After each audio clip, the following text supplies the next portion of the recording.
Hello, everyone, and welcome again to Wine and Gold Story. I'm Sophie, and you are. Oh my gosh, I forgot his name again. Toju spells louder. They can't hear you. Told you. Anyway, we're here again, and continuing from our last video, we're talking about forgiveness. Are you going to be willing to forgive sexually, financially?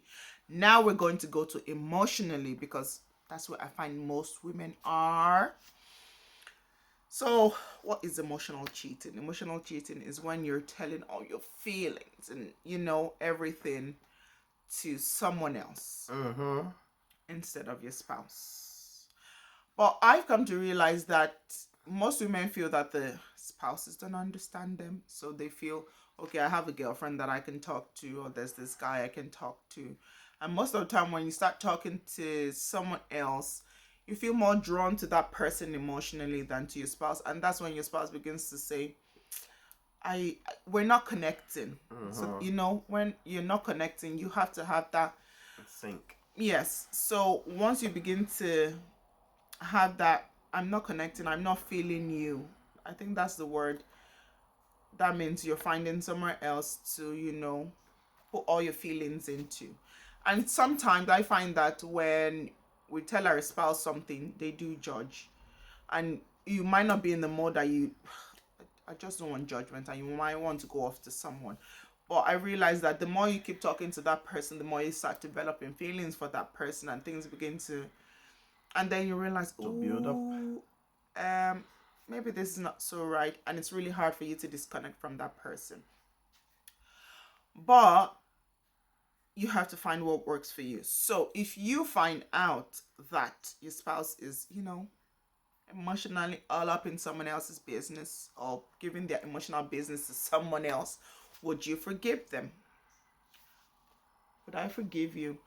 My husband is extremely emotional. That's where his being comes from. It comes from his heart, his mind and everything.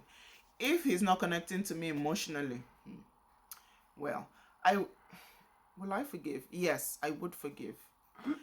I would. Was it?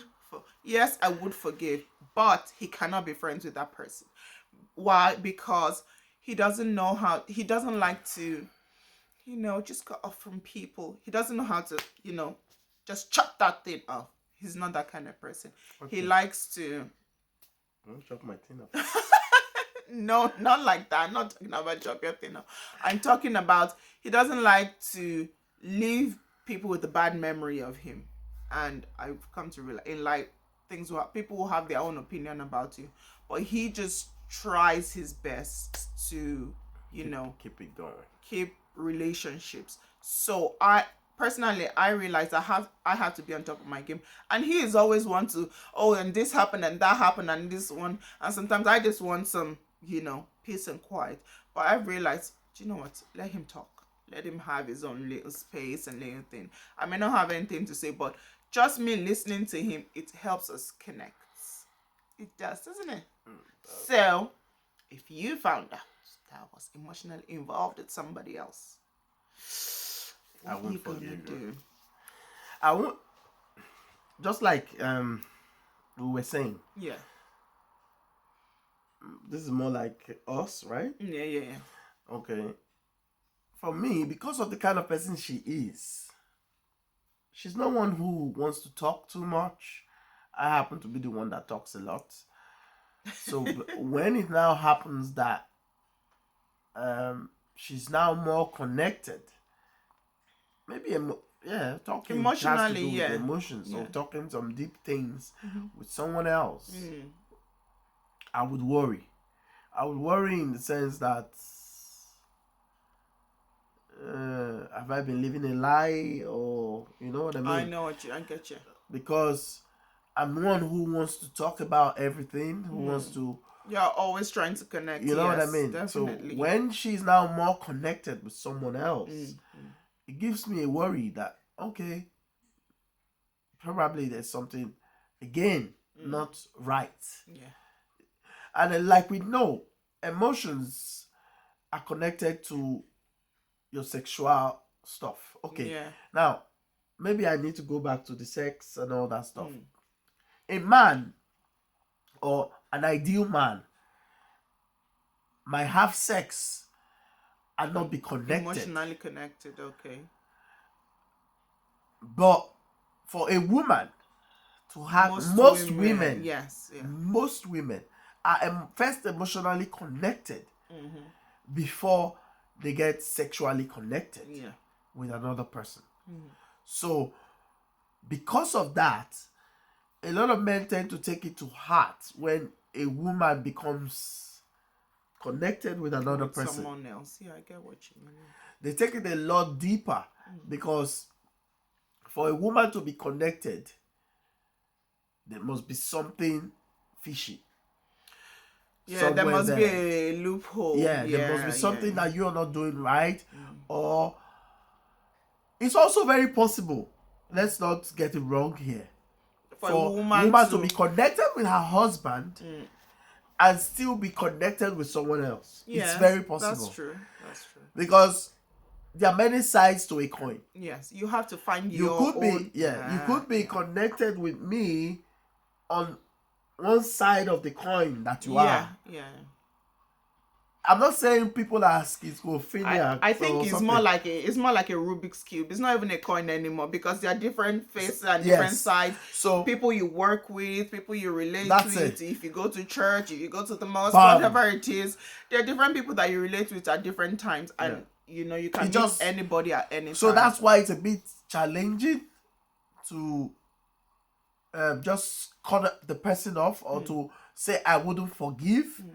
You have to wear their shoe for you to be able to pass a judgment. Yeah. That's, for me, that's very key.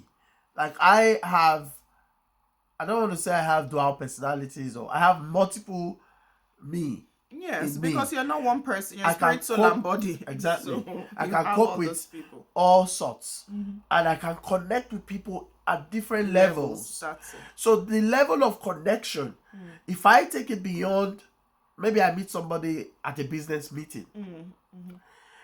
It is only discipline. And I want to emphasize on discipline. Yeah. The ability to cheat or not to cheat lies on the discipline of an individual. That the person has. That's just the clear thing. Yeah. Because every one of us cheats every day if we were to go by that. We have people, we cheat with our female folks because even now you have gays and all that around. So if you are having a chat about yourself, deep things, even with a female friend, you don't know what that female friend is thinking. You don't know if she has gay tendencies. You don't know. So she might you have just been luring her unknown to you, to yourself, and the more you talk, the more she's more fantasized. And then you make a pass, and she makes a pass at you, and you're like, no, that's not what I meant. And she was like, so what were we doing? What were you doing? What were you saying?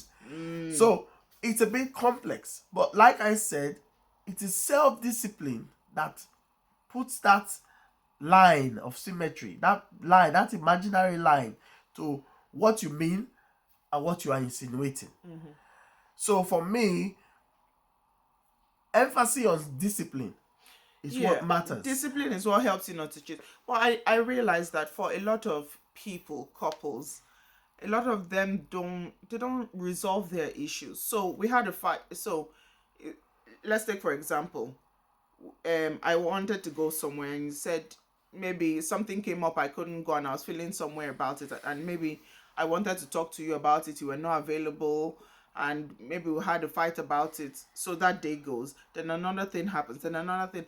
Those things begin to sever your emotional connection to that person. To one another, yeah. So what you need to do is find a good time. Don't do it when you just came back from work. It will not work. The best time is usually after sex, when everybody is feeling all cool and calm.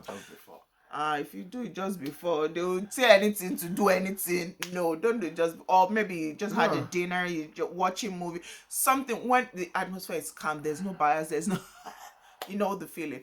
So just, this thing happened and this is the way I feel about it. He is always the one to say, okay, Sophie, I don't like this thing that you did, and I'm for me, I think about it in my head. Is it going to affect me today? Is it going to affect me tomorrow? And I'm like, well, I don't know if I want to really talk about it. But when it comes down to the nitty gritty and I feel like this thing is really getting to me and it's, and it's nagging inside your brain, you have to sit down and talk about it. But unfortunately, a lot of people are not objective. That's what I realized. When your spouse says, this is the way this is the way I feel about this thing, the other person feels attacked. So I'm the one that made you feel this about, and then the other person is like, that's not what I'm saying. This is just, this is the way this particular thing made me feel. All you have to do is, oh, I'm really sorry that, you felt this way about it, but this is what I meant. Stop trying to win the battle and lose the war. No fight there. The person is not the enemy. Your spouse is not the enemy, and you are not your spouse's enemy. It's the issue that needs to be resolved. Focus on the issue, resolve it, and it will bring that emotional connection that you both healing, need. more like Find that thing that both of you do together that you really like, and it's not only sex. We are tired. Because that's what some men will say. But no, some women will say it's about sex. No, it's not about sex. Find that thing that both of you do together, even if it's watching a movie together, even if it's gossip together. Yeah, No, like talking about the sex issue you just mentioned. When I was younger, when I wasn't married, I used to think that like I said, if my wife or my spouse cheats on me, I would starve her sexually and all that. But coming to that maturity, becoming more mature, I have come to understand that half of the time, recent days, women don't even want the sex. So if you use that as a yardstick, does it help you? You're not even actually resolving the issue. That's true. You are just you are punishing. You are punishing. Very true. So for me, I think communication is the key to the unresolved issues that could lead to separation. Any issue you sleep on would metamorphose by the next morning, because the person has all this because a lot of imaginations have run through your head through the night. You're lying down in bed, the person is even actually maybe lying down by your side, and you're thinking what kind of rubbish. Look at her, she's just facing the other way, or look at him, he's facing the other way. And then maybe he picks up his phone.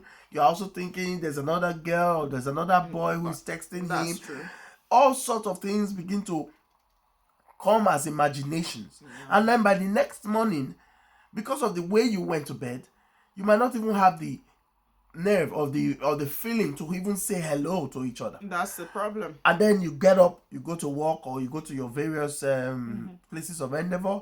You prepare the children for school if you have kids, and then that day goes by and you think it's tough, and the days are passed, and you don't even know why you're fighting anymore. You don't know. And then it lingers. It lingers. And then there's another very little thing that happens again that aggravates the situation. So for me, I beg of every one of us included, we must do our best to resolve the slightest issue and make sure you're back on the same page. Yeah. And when you do that, you eliminate all possibilities of tearing that certificate, which is very rampant now. A lot of people, you hear they're divorcing, they're filing for divorce. There's no award for divorce. You will end up lonely. The only thing I stand for with divorce is when one party is aggressive. When one party tends to always bullying the other fight, person. beat, pull down and all that. When that is in place, indeed, you haven't chosen the right person. Anything that hinders your emotional personality, hinders your physical personality, it is not a go-go area.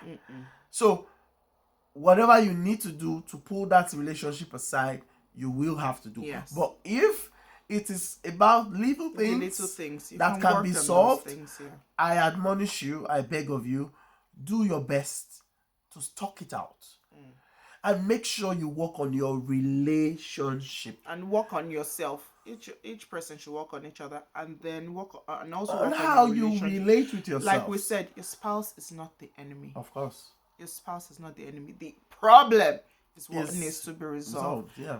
So we hope you're going to learn and grow to forgive and be better people, as we're also learning. Yeah. I have to be honest Every with you. day. Every single day. And we thank you so much for being here with us. And we love love you you. so much.